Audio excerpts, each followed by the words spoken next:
Bismillahirrahmanirrahim. Inna lillahi wa inna ilaihi raji'un. Assalamualaikum warahmatullahi wabarakatuh. Qala ta'ala, kullu nafsin za'iqatul maut. Sesungguhnya seluruh yang berjiwa akan pasti dan pasti akan merasakan kematian. Wa qala ta'ala, aynama takunu yudrikkumul maut walau kuntum fi burujim musyayyadah. Dimanapun engkau berlari, pasti dan pasti kematian akan menghampiri kalian, walaupun kalian bersembunyi di balik benteng yang kokoh. Kematian sesuatu hal yang tidak bisa seseorang berlari darinya. Manna karaeng, manna ata, orang kaya maupun orang miskin, yang besar maupun yang kecil, yang tua maupun yang muda. Ketika datang, idza jaa ajaluha la yastakhiruna sa'atan wa la yastaqdimun. Ketika tiba masanya, maka dia tidak boleh diakhirkan dan tidak boleh dikedepankan. Maka kematian bukan seseorang berlari darinya, akan tetapi kematian yang diinginkan bagaimana kita menyambut kematian. Karena kematian sesuatu yang pasti, maka bagaimana kita menghadapi kematian? Yang kata Nabi sallallahu alaihi wasallam, "Wa man radiya falahu ridha, wa man sakhita falahu sukhut."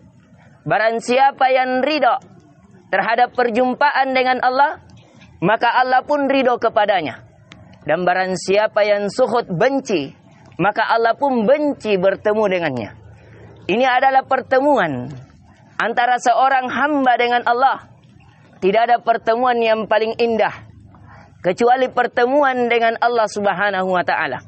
Dan tidak ada jalan seseorang berjumpa dengan Allah kecuali seseorang harus melewati pintu yang namanya pintu kematian. Maka Allah mengingatkan bahwasanya wala taqulu liman yuqtalu fi sabilillahi amwat bal ahya walakin la tash'urun.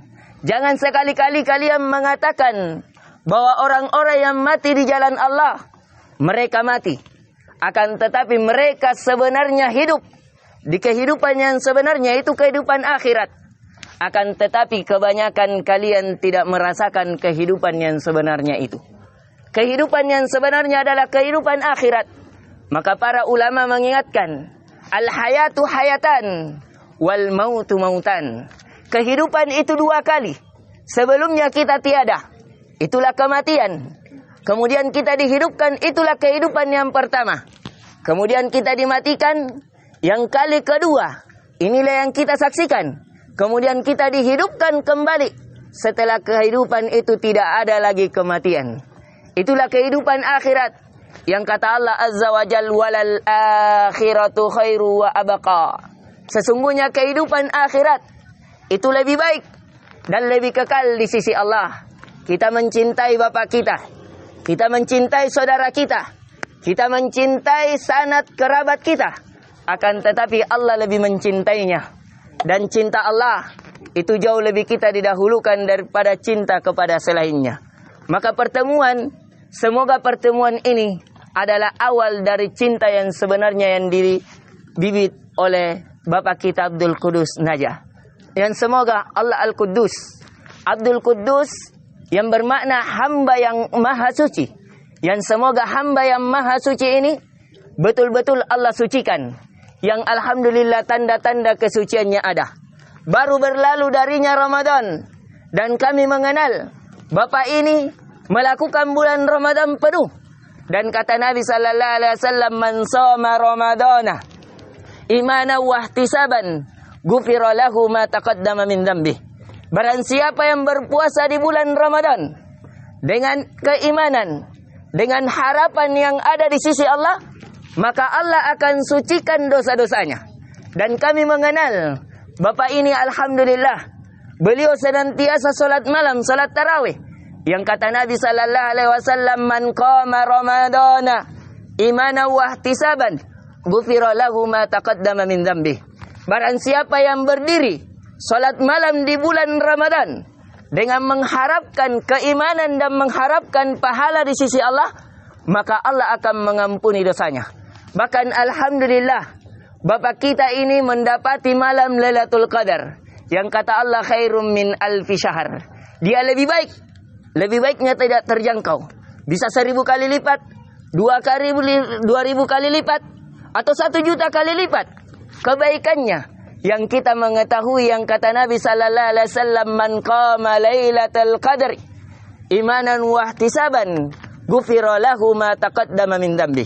Barang siapa yang berdiri mencari malam Lailatul Qadar dengan keimanan dan harapan di sisi Allah, maka dia ampuni dosanya. Alhamdulillah, amalan demi amalan yang sebab menggugurkan dosa dan kesalahannya dia lakukan dan dia bisa lewati. Maka kita berharap kepada Allah, semoga amalan-amalan yang beliau lakukan, puasanya di bulan Ramadan, salat malamnya di bulan Ramadan, caranya mencari malam Lailatul Qadar di bulan Ramadan, itu bisa menjadi sebab penggugur dosa-dosa dan kesalahannya. Sebagaimana yang Rasulullah sallallahu alaihi wasallam kabarkan, yang kata Allah, la yantiku anil hawa in huwa illa wahyu yuha. Rasulullah sallallahu alaihi wasallam tidak berbicara dengan hawa nafsu.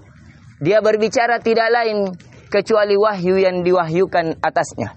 Maka dari itu, di antara hikmah adanya kematian agar menguji kita siapa yang terbaik amalannya di antara kita.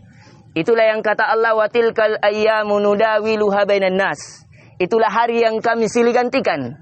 Ada yang hidup, ada yang mati. Ada yang tenggelam, ada yang muncul. Ada siang dan ada malam. Akan tetapi ada kehidupan dan ada kematian. Dan dari hikmah kehidupan dan kematian, kata Allah, alladzi khalaqal hayata wal maut, alladzi khalaqal mauta wal hayata liyabluwakum ayyukum ahsanu amala. Dialah Allah yang menciptakan kehidupan dan kematian agar menguji kalian siapa di antara kalian yang terbaik amalannya. Yang terbaik amalannya adalah yang terikhlas dalam mencari ridha Allah, dalam mencari wajah Allah, dan paling siapa yang paling benar amalannya dalam mengikuti sunnah Nabi sallallahu alaihi wasallam. Yang kata Nabi sallallahu alaihi wasallam, aktsiru hadhihi min ladzat, yakni al-maut. Perbanyaklah oleh kalian mengingat dari pemutus kelezatan, yaitu kematian. Semoga kematian ini yang ada di hadapan kita sekalian bisa menjadi pelajaran bahwa ujung kehidupan kita adalah ini. Ujung tempat tinggal kita adalah ini. Sehingga harta yang kita banggakan, keluarga yang kita bermegah-megah di dalamnya, harta benda yang menjadikan kita sombong, tidak melihat orang lain di sekitar kita, semoga bisa menjadi stop bagi kita, menjadi pembatas bagi kita, bahwa seluruhnya kita akan kembali ke tanah, karena asalnya kita dari tanah, dan akan kembali tanah, dan kita akan dibangkitkan dari tanah. Dan alhamdulillah, hujan menyertai kita. Jangan ada yang berkata bahwa hujan ini adalah tanda sial, sedangkan Allah mengatakan, wa nunazzilu minas sama'i ma'an mubarakan. Sesungguhnya kami menurunkan air hujan itu sebagai pemberi keberkahan. Pohon-pohon tumbuh itu disebabkan hujan. Bagusnya tani sehingga meningkat ekonomi seorang hamba itu disebabkan hujan. Dan dari hujan kita mengambil pelajaran bahwa kita sebagaimana pepohonan. Kita dari setetes mani, para pepohonan dari sebibit. Dari sebibit itu akan tumbuh, menjadi berkembang, menjadi memberikan naungan, memberi buah. Begitulah seorang yang beriman.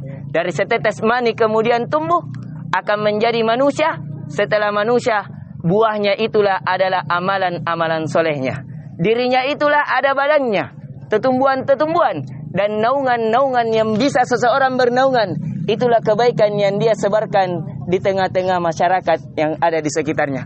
Semoga nasihat yang singkat ini bisa memberi peringatan kepada kita seluruhnya. Jikalau ada kebaikan itu datangnya dari Allah, jikalau ada kekurangan itu datangnya dari kami pribadi. Dan kami mewakili keluarga Abdul Quddus Naja mengucapkan jazakumullah khairan jaza ala ihtimamikum wa musa'adatikum.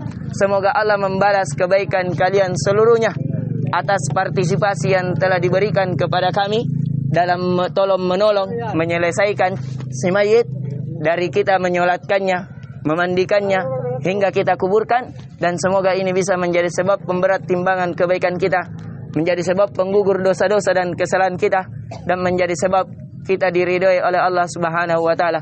Dan kita memohon kepada Allah, di antara doa yang mustajabah adalah doa seorang muslim. Doa seorang muslim yang tidak dikenal oleh muslim yang lainnya. Dan di antara doa mustajabah adalah doa seorang musafir. Dan di antara doa mustajabah adalah ketika hujan turun. Kita memohon kepada Allah Al-Mannan, Al-Wahhab, Al-Fattah, Ar-Rahmanur Rahim. Kita memohon kepada Allah, semoga Bapak Abdul Quddus Najah diampuni seluruh dosa-dosa dan kesalahannya, diangkat derajatnya, diberikan di tempat yang tertinggi di sisinya, diridhoi atas kematiannya, dan semoga keluarga yang ditinggalkan diberikan kesabaran, keteguhan, dan diberikan keturunan-keturunan yang soleh. Ini yang bisa kita berikan. Subhanakallahumma bihamdik, asyhadu an la ilaha illa anta astaghfiruka wa atubu ilaik. Assalamualaikum warahmatullahi wabarakatuh.